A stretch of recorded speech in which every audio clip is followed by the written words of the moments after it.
Separuh ya pejabat ya, saya mau bilang separuh, atau mungkin 90% lah. Saya bilang separuh terlalu sedikit. 90% pejabat Indonesia hartanya dapat dari penyalahgunaan kewenangan, backing pengusaha, apalagi korupsi. Bagaimana proses terjadinya sebuah korupsi? Prabowo ini harus diserang. Karena dia dilingkari oleh kelompok-kelompok ABS, asal Bapak senang gitu. Harusnya kan dikasih tahu juga, misalnya Pak kemarin 10 tambah 6, Bapak ngomong 17. Itu keliru Pak, harusnya itu 16. Itu kan nggak ada yang pernah mengingatkan dia. Saya diserang. Diserang Ki Pak, siapa yang serang Ki? Kalau masyarakat Pak, berarti bukan diserang itu namanya Pak, tapi dikritik. Bedakan Ki mengkritik dan menyerang. Nah, jangan Ki menganggap kritikan kami sebagai serangan. Karena ingin memberi makan bergizi untuk anak-anak Indonesia. Dengar Ki Pak, memberi makan anak Indonesia itu bukan tugas Bapak, itu adalah tugas orang tuanya. Yang harusnya Bapak lakukan itu mensejahterakan keluarganya, mensejahterakan orang tuanya, berikan mereka pekerjaan supaya mereka memberikan anak mereka makanan bergizi. Jadi Bapak tidak usah repot-repot memberi makan, biarkan itu menjadi tugas orang tuanya. Kalau Bapak memberikan peluang pekerjaan yang baik untuk orang tuanya, insya Allah masalah kelaparan, stunting, kemiskinan semua terhempaskan, semua terselesaikan. Kalau Bapak yang kasih makan anak Indonesia, mungkin masalah lapar menjadi kenyang, tapi masalah pengangguran, kemiskinan tidak terhempaskan. Adalah fakta yang mungkin tak terbantahkan ketika Presiden Gerakan Oposisi Indonesia Bang Sukur Mandar SHM menegaskan dalam cuplikan video tadi yang mengatakan bahwa separuh bahkan 90% para pejabat yang ada di negara kesatuan Republik Indonesia ini harta kekayaannya itu diperoleh dari hasil korupsi, dari penyalahgunaan wewenang, dan bekerja sama dengan para pengusaha. Pemirsa sekalian, dalam beberapa menit ke depan ini, saya ingin mengajak pemirsa sekalian untuk bersama-sama kita mencoba untuk menyimak apa yang diungkapkan oleh Bang Sukur Mandar dan juga oleh warganet yang lain yang selama ini terus memantau berbagai macam keputusan dan kebijakan yang lahir dari Bapak Presiden Prabowo Subianto maupun para pemangku kepentingan yang ada di Kabinet Merah Putih hari ini. Kasus-kasus korupsi masih terus merajalela di negara kesatuan Republik Indonesia ini. Hari ini OTT di satu tempat, besok OTT di tempat lain. Hari ini korupsi di satu lembaga, besok muncul lagi korupsi di lembaga lain. Dan terus berkelanjutan. Dan tampaknya korupsi sudah menjadi budaya di negara kesatuan Republik Indonesia ini yang dilakukan oleh para pejabat. Orang-orang yang selama ini dibayar dengan menggunakan pajak rakyat, tetapi mereka masih terus merampok harta dan kekayaan yang ada di negara ini. Pemirsa, untuk tidak berlama-lama, saya ingin mengajak pemirsa sekalian, mari kita simak terlebih dahulu cuplikan-cuplikan video berikut ini, dan nanti sebentar saya akan memberikan komentarnya. Inilah cuplikan-cuplikan video selengkapnya. Separuh ya pejabat ya, saya mau bilang separuh, atau mungkin 90% lah. Saya bilang separuh terlalu sedikit. 90% pejabat Indonesia hartanya dapat dari penyalahgunaan kewenangan, backing pengusaha, apalagi korupsi. Bagaimana proses terjadinya sebuah korupsi? Di mana sih awal mulanya? Pertama, orang pasti punya kewenangan. Bekerja sama dengan orang yang punya bisnis. Korupsi itu terjadi pada dua hal. Satu, menggunakan keuangan untuk mengambil uang. Yang kedua, menggunakan kewenangan untuk memberi kesempatan kepada orang lain untuk mendapatkan keuntungan atau mengambil uang juga.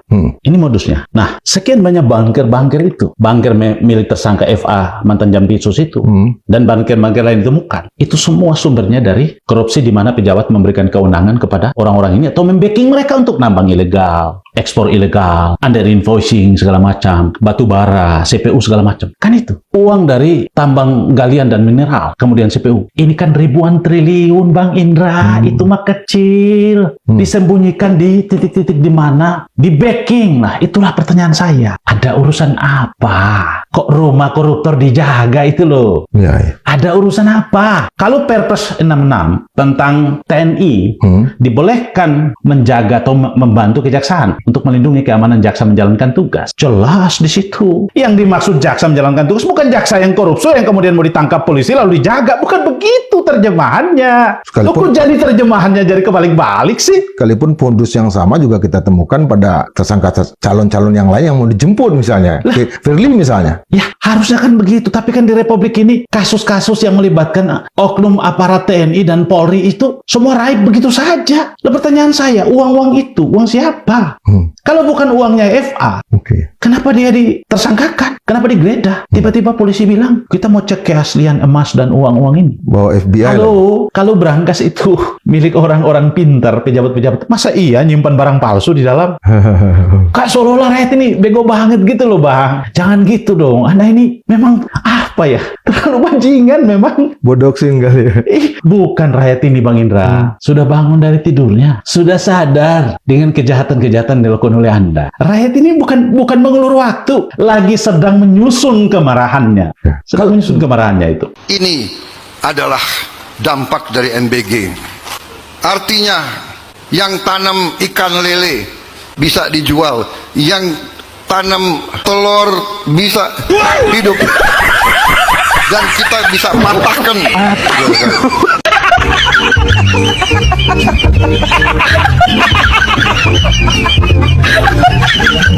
Prabowo ini harus diserang karena dia dilingkari oleh kelompok-kelompok ABS, asal Bapak senang gitu. Harusnya kan dikasih tahu juga, misalnya Pak kemarin 10 tambah 6 Bapak ngomong 17, itu keliru Pak, harusnya itu 16. Itu kan nggak ada yang pernah mengingatkan dia. 82 triliun? Ya sama, seperti itu juga. 10 tambah 2, 13. Pak, Bapak salah, Pak, gitu-gitu. Itu kan menjadi olok-olok. Menurut saya harusnya ada yang mengingatkan pada saat beliau salah gitu loh. Jangan sampai akhirnya publik menertawakan. Nah, kita mengingatkan, bukan menertawakan Presiden. Pak Presiden ini salah, Pak. Jadi tujuan kita justru bagus. Nah, saya khawatir Londo Ireng itu justru berada di lingkaran istana, bukan di luar istana. Karena membiarkan Presiden salah terus gitu loh. Ini kan juga pembantu-pembantunya dalam bidang komunikasi seolah-olah membenarkan, mencari pembenaran. Sudahlah, harusnya cukup dengan satu kalimat atau dua kalimat. Mohon maaf apabila pernyataan Presiden Prabowo menyinggung kaum akademisi, jurnalis maupun LSM. Maksudnya begini, saya kira itu saja. Jangan diperpanjang, mohon maaf. Juga jangan bela diri ini, ya kan sepertinya malah justru menyerang pihak-pihak yang mengingatkan. Saya kira begitu. Apa itu juga dampak dari disfungsi parlemen? Dalam tanda kutip, peranan tiga kancil juga, tapi juga yang lain ya. Iya. Artinya para menteri yang menjadi ketua umum partai politik itu yang menyebabkan mandulnya parlemen. Salah satu yang harus diingat oleh parlemen adalah ketika bertemu dengan para menteri, menurut saya itu tadi, Anda ketika apa yang Anda kerjakan ketika Presiden melakukan hal seperti ini, kok ada ya sesuatu kesalahan yang elementer. Sikap seperti ini di DPR kan sekarang sangat kurang. Seolah-olah ketika anggota DPR berhadapan dengan para menteri yang merupakan pembantu presiden, itu seolah-olah koalisi mereka pecah.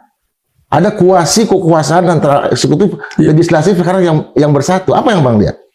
Ya, menurut saya melemahnya fungsi pengawasan, atau bahasa Bung Indra tadi, mandulnya pengawasan dari DPR ini di era Presiden Prabowo, karena memang dominasi koalisi partai pendukung pemerintah itu sangat besar. Ini kan koalisi gemuk 80-an% ya.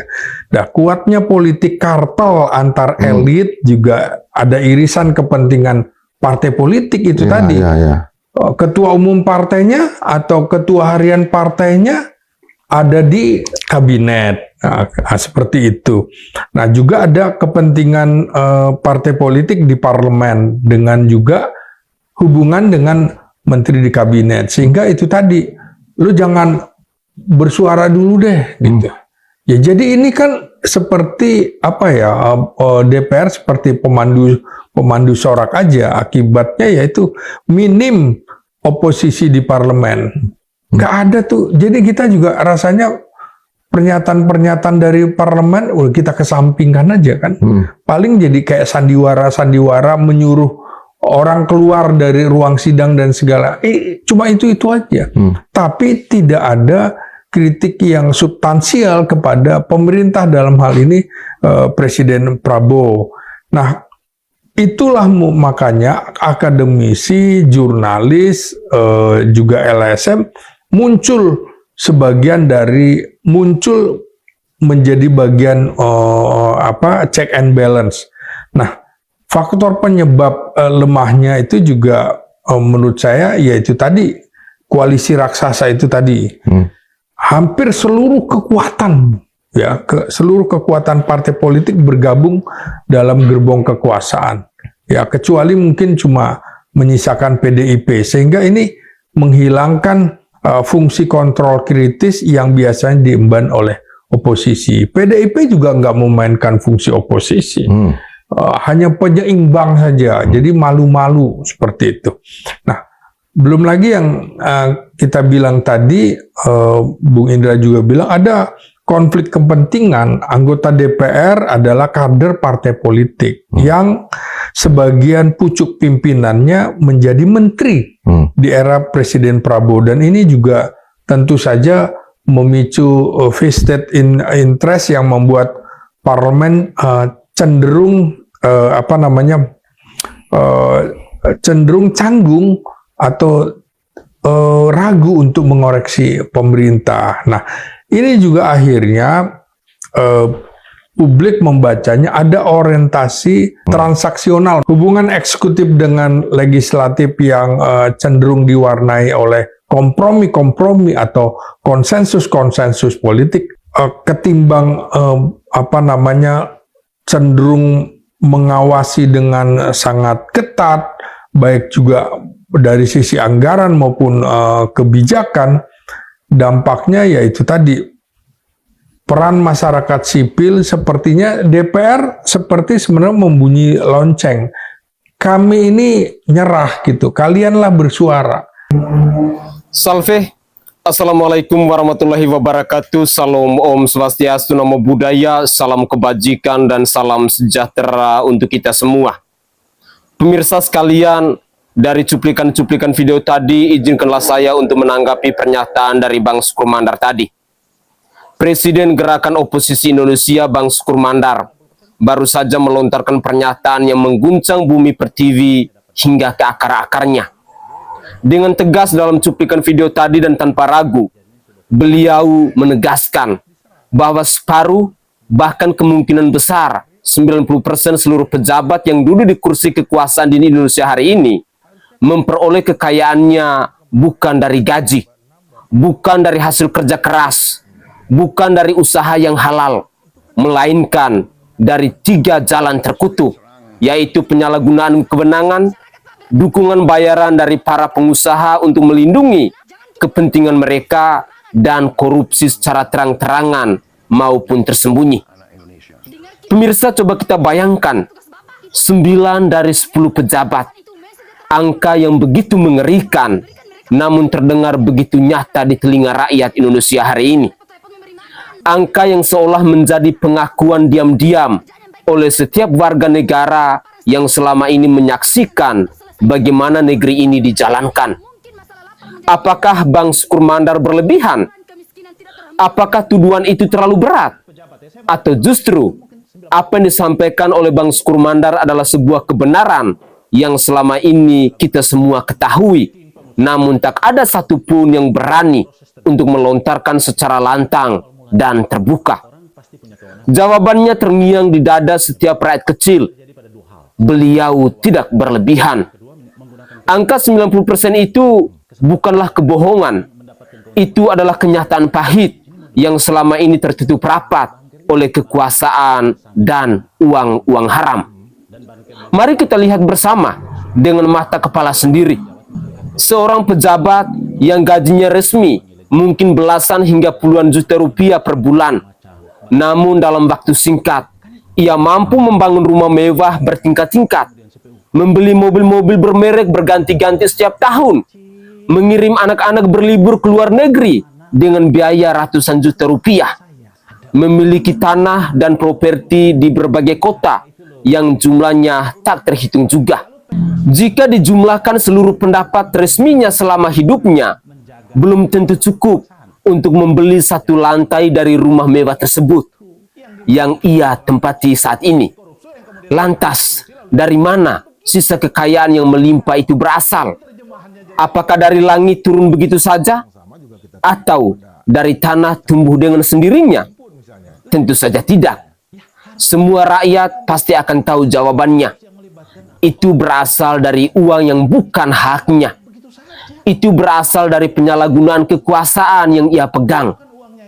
Penyalahgunaan kewenangan tentu akan menjadi pintu gerbang pertama bagi pejabat untuk melahap uang rakyat tersebut.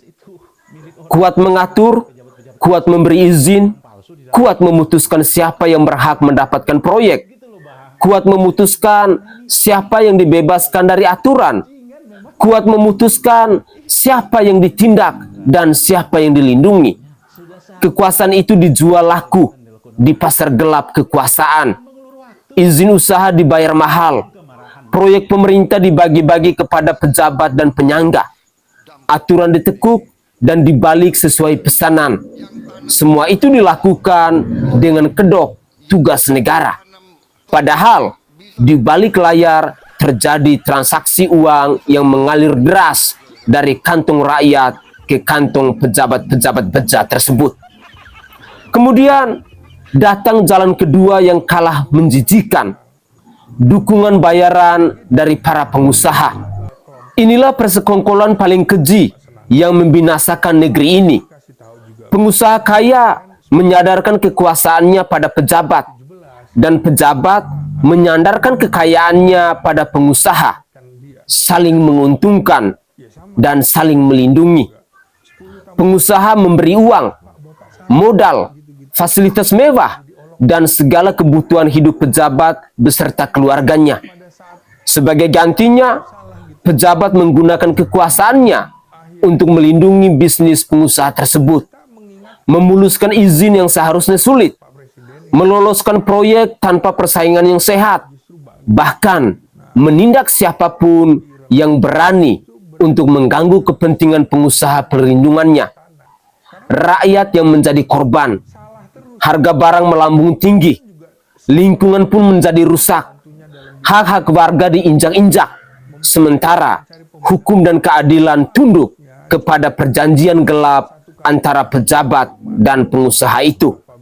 Dan yang terakhir, yang paling jelas dan paling menyakitkan hati, yaitu korupsi.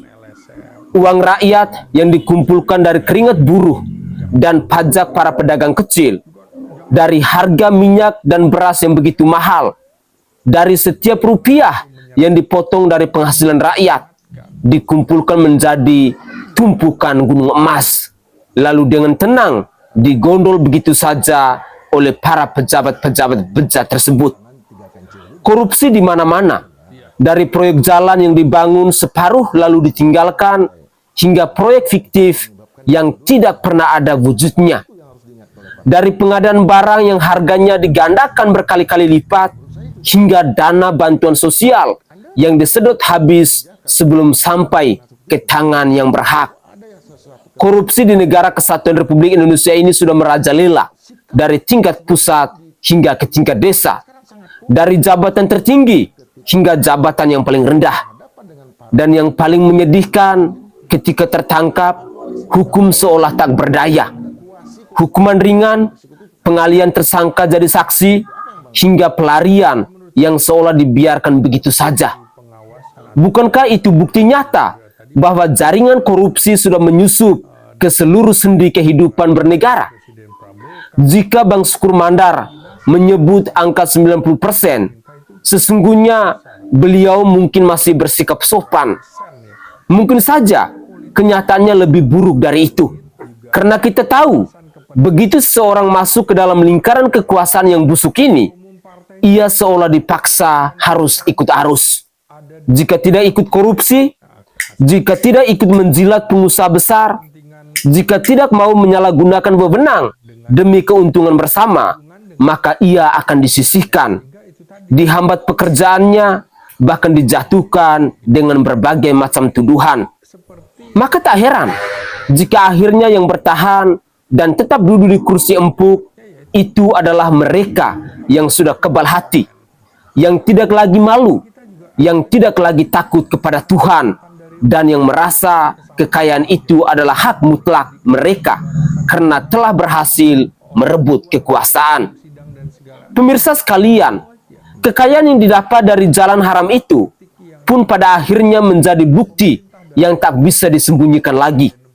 Meskipun mereka berusaha melaporkan harta kekayaan secara resmi dengan angka yang sangat rendah, meskipun mereka memindahkan aset atas nama kerabat dan orang kepercayaannya, namun gaya hidup mewah yang tak masuk akal tetap berbicara sendiri. Anak-anak mereka hidup bagai raja tanpa pernah bekerja sehari pun. Istri dan keluarga mereka berbelanja di luar negeri dengan berlipat-lipat uang yang dihabiskan dalam sehari, bahkan yang belum tentu diperoleh rakyat kecil dalam 10 tahun ketika mereka bekerja. Kemewahan itu terpampang nyata di media sosial, di jalan-jalan ibu kota, di perumahan elit yang tak terjangkau oleh akal sehat. Dan setiap kali rakyat menanyakan asal-usul kekayaan itu, mereka pasti akan menjawab dengan wajah tak berdosa. Itu dari gaji, dari warisan, dan dari usaha keluarga. Padahal itu semua adalah kebohongan besar yang diproduksi oleh manusia-manusia laknat tersebut. Mari kita coba simak lagi komentar dari warganet yang lain. Kalau bangsa ini lapar, saya yang tanggung jawab.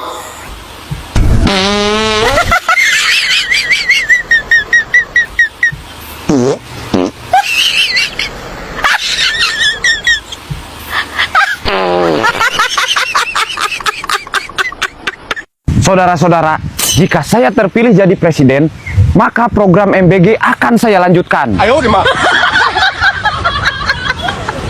Dengan begitu, kalian tidak perlu khawatir gizi anak. Cukup bersantai dan silahkan gentayangan. Saudara-saudara, jika saya nanti terpilih jadi presiden, di sini akan saya bangun 100 juta koperasi desa.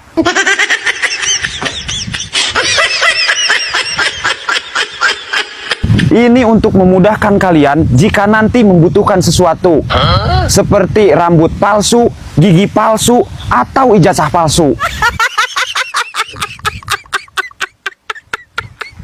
Dan juga di koperasi nanti, saya akan penuhi keinginan kalian, seperti ingin kostum pocong, ingin kostum genderuwo, atau ingin janji-janji Prabowo. Saudara-saudara, bertahun-tahun kalian hidup dalam kegelapan. Jika saya terpilih jadi presiden nanti, listrik akan langsung masuk sini. Terangkanlah, terangkanlah. Pemimpin yang bejat, korupsi uang rakyat. Jadi saudara-saudara, jangan lupa dukung saya nanti di pemilihan presiden 2029. Setuju? Mana suaranya? Mana teriakan kalian? Kenapa kalian diam saja? Aduh, saya lupa. Kan suara dan harapan rakyat sudah lama terkubur. Tapi tenang saudara-saudara. Walaupun sekarang kalian sulit bersuara, jika nanti saya terpilih jadi presiden, suara kalian tidak akan saya bungkam. Tapi tentunya juga nggak akan saya dengarkan. Karena menurut saya, di negara demokrasi, suara rakyat sangat diperlukan. Tapi pas waktu pemilu saja. Dengan begitu, persatuan dan kekuatan negara akan terjaga. Perekonomian akan terjamin. Tapi perekonomian saya dan kolega saja. Jadi saudara-saudara, fokuslah pilih saya di 2029 nanti. Jangan dengarkan orang-orang yang bilang minyi.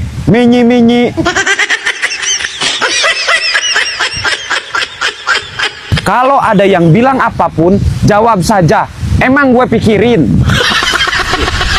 Saudara-saudara, walaupun saya tidak bisa menjanjikan 19 juta lapangan kerja, tapi saya berjanji, syarat cari kerja akan dipermudah. Tidak akan ada syarat tinggi badan. Tidak akan ada itu syarat berpenampilan menarik. Tidak akan ada itu yang namanya orang dalam. Saya hanya akan menyediakan satu jalan, yaitu sogokan. Apakah kalian setuju, saudara-saudara? Transfer dululah. Tenang saja, kalau saya terpilih jadi presiden, saya akan sering-sering berkunjung ke sini. Tentunya untuk mengubur janji-janji. Masa harus ditepati? Bisa repot saya nanti. Baik, terima kasih, cukup sampai di sini. Terima kasih kalian sudah mau mendengarkan. Walaupun dari tadi kalian hanya terdiam. Entah karena menghormati atau sudah bosan mendengar janji-janji. Saya pamit undur diri dan hidup Jo. Nah itu. Isi Pak, Bu.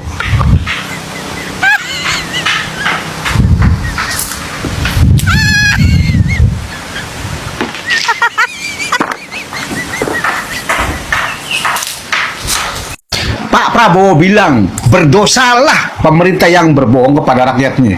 Aduh, kalau Pak Prabowo sudah ngomong begitu, sum-sum ya, tulang rusuk ini udah bergetar. Tonton videonya. Berdosalah pemerintah yang berbohong kepada rakyatnya. Nah kan, dan omongan Pak Prabowo itu dibantah sama Subianto nih. Kesehatan nggak bayar, subsidi listrik, subsidi BBM, kemudian sekolah harus kita bikin nggak bayar. Kemudian kita akan kasih makan siang. Kemudian, saudara-saudara, kita harus berani seperti negara lain. Angkutan di kota-kota besar, kalau perlu subsidi 100%. Ini Subianto ini nggak jelas ini, udah nggak jelas. Kita dengerin lagi ya, omongan Pak Prabowo. Berdosalah pemimpin yang berbohong kepada rakyatnya. Nih. Berdosalah pemimpin yang berbohong kepada rakyatnya. Keren nggak? Jantung bergetar kalau sudah Pak Prabowo ngomong itu. Berdosalah. Ngeri. Coba kita lihat omongan Subianto ya. Nih. Saya ingin jadi presiden.